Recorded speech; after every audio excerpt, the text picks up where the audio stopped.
Once again, Israeli Prime Minister Benjamin Netanyahu has come to the United States to give a speech to our Congress. Isn't that just remarkable? And of course, as we know, all of these people bending the knee to a foreign nation. Quite interesting that when you consider the nature of how things like AIPAC assist in funding these people's campaigns to get them into positions of power, and then they endlessly lobby for all of the different things that Israel wants. Quite fascinating when you consider that in its totality. But the thing that I find most remarkable about all of this is the understanding of what it means to have people who truly stand for you. Because in the end, when it comes to the factors of those in Washington, D.C., they don't stand for you, but they do bend the knee for Israel. The only person you truly have in government that really stands for you is that of the great Thomas Massey, saying he will not be attending Benjamin Netanyahu's war rally. No matter the names that are levied upon him and the endless slander that is thrust his way, he will stand proudly atop his principles and say, no, I will not fund another one of your wars, nor will I advocate for any of the policies that push for it. Truly a stunning individual. Now let's go ahead and jump in and see what we've got with Benjamin Netanyahu's speech. In the Middle East, Iran's axis of terror confronts America, Israel, and our Arab friends.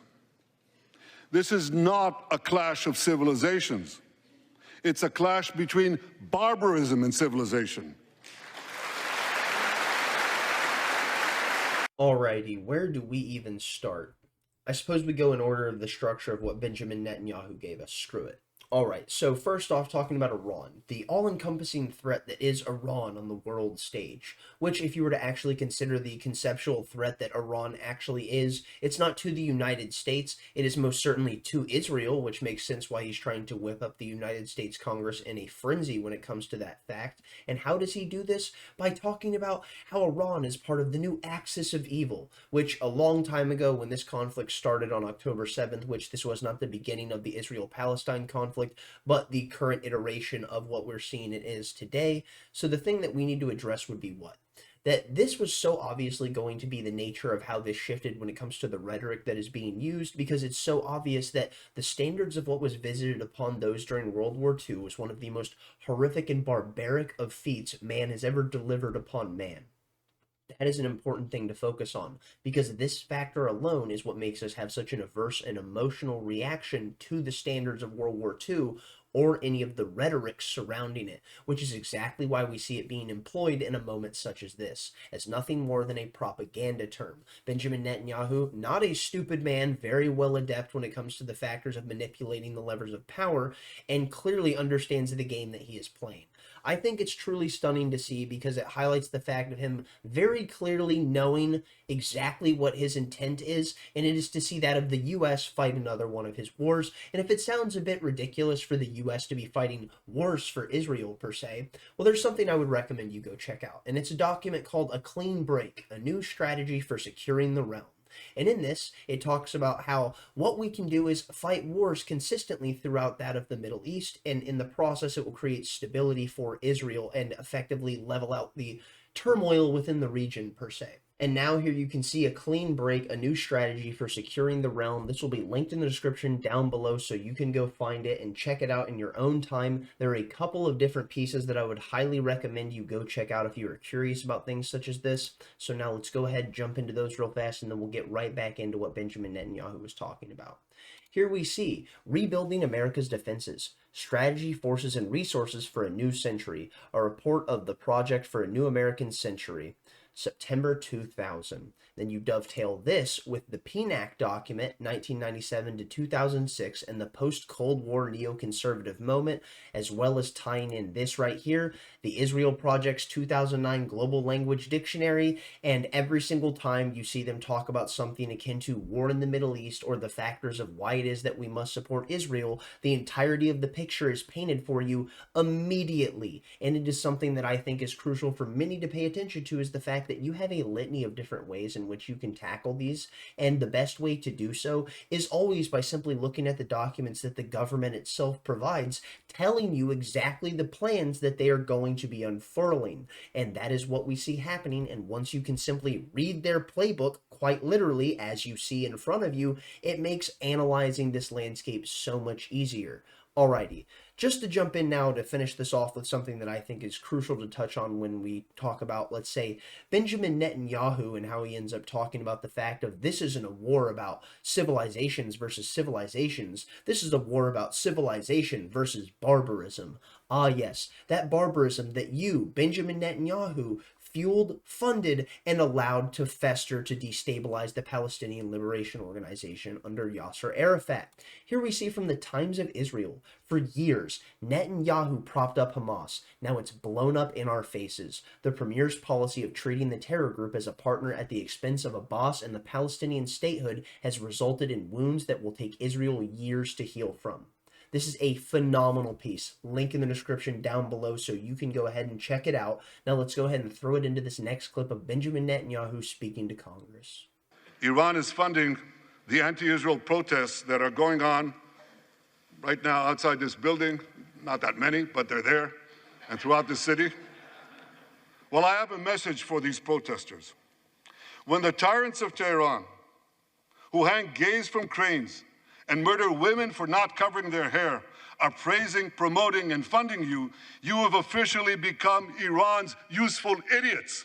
And there you have Benjamin Netanyahu claiming that the people who are sitting there protesting the actions of Israel and that of the slaughter of Palestinian people, well, they're nothing more than proxies for Iran. Simply useful idiots for the Ayatollah, you see. And my goodness, man, what I must admit is that Benjamin Netanyahu in one way is right in this statement. These people, many of the times who are protesting the actions of Israel, these ardent leftists who take to the streets, they are many of the times useful idiots, just not in the fashion in which Benjamin Netanyahu has put forward.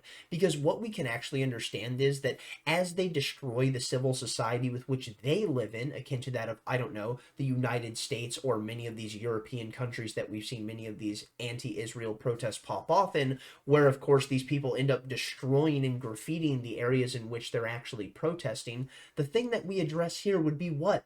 That the average individual that sees this, all they realize is that the thing that is closest in proximity to them is being destroyed, and it's done so by you, the one who is advocating on behalf of Palestine. So what you then do is turn them against you and the cause that you fight for that is so noble and just. Because as we see here that has been posted onto social media, these leftists who are so consistently protesting Benjamin Netanyahu and Israel, where they have no self-control whatsoever, and in the end all they ever do is tar and feather themselves as useful idiots, as seen here. This is something that genuinely pisses me off, I must admit. Here we see from Libs of TikTok, our nation's capital, the Christopher Columbus Memorial. Here we see that of the Liberty Freedom Bell. We jump over here to see that of the American flag being burned with a Free Palestine flag being raised in the background with people chanting and cheering and waving and hollering and hooting. Isn't that just incredible? Now we jump on to see a flagpole lit aflame. And when people who are just normies, removed from the nature of politics, without an understanding of what it means to realize the depth of the travesty that is being visited on Palestine, how and why this is happening, who is funding this, who advocates for it, and who is captured within our government that then pushes these standards, well, all you do is make them align in opposition to you. So these leftists, yes, are very much operating as useful idiots, as Benjamin Netanyahu has said. To finish this off, I wanted to go ahead and touch on something that I thought was just remarkable and truly just chef's kiss. One of the only people in government I would ever allow to watch any of the children within my family, and this is truly a perfect example as to why. Because this is someone who stands upon principle no matter the barrel of the gun that is placed upon their chest. Now here we see from Rep. Thomas Massie, today, Congress will undertake political theater on behalf of the State Department. The purpose of having Netanyahu address Congress is to bolster his political standing in Israel and to quell internal opposition to his war. I don't feel like being a prop, so I won't be attending. AIPAC then responds to Thomas Massie, saying, once again, Rep. Massie is standing with AOC and Bernie Sanders against our ally Israel. And then Thomas Massie just comes in with an absolute haymaker, standing upon his principles, saying, call me anything you want.